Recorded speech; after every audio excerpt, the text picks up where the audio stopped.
R healthy and tasty recipes চ্যানেলে সবাইকে স্বাগত জানাই। আশা করি সবাই সুস্থ আছেন, ভালো আছেন।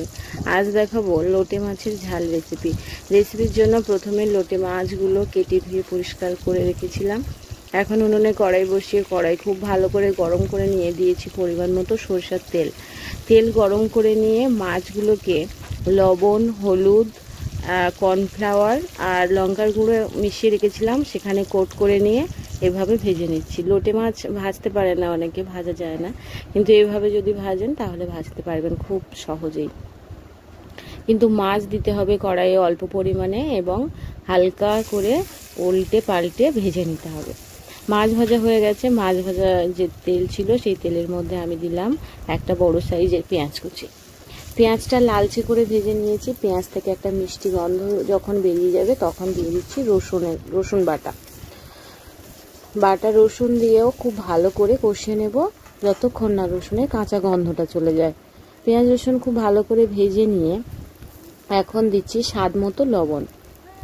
ঝোলের পরিমাণ যে যেমন রাখবেন সেই অনুপাতে লবণ দিতে হবে। আমি এটা খুব বেশি ঝোল করব না বলেই লবণটা সেই পরিমাণ মতো দিলাম। এখন দিচ্ছি হলুদ গুঁড়ো। লবণ, হলুদ সব কিছু দিয়ে একটু নেড়ে চেড়ে নিচ্ছি। এই টাইমে যদি মশলা পুড়ে যায় তাহলে সামান্য একটু জল দিয়ে নিতে হবে। আমি একটু জল দিয়ে কষিয়ে নিয়েছিলাম। এখন দিলাম বাটা মশলার মধ্যে আছে আদা বাটা, জিরে, ধনিয়া বাটা মশলা দিয়ে খুব ভালো করে কষিয়ে নিয়েছি, একদম জল শুকনো হয়ে গেছে।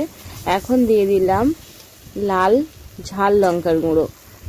যে যেমন ঝাল খেতে পছন্দ করেন সেই মতো ঝাল দেবেন। সমস্ত মশলা খুব ভালো করে কষিয়ে নিয়ে দিয়ে দিলাম পরিমাণ মতো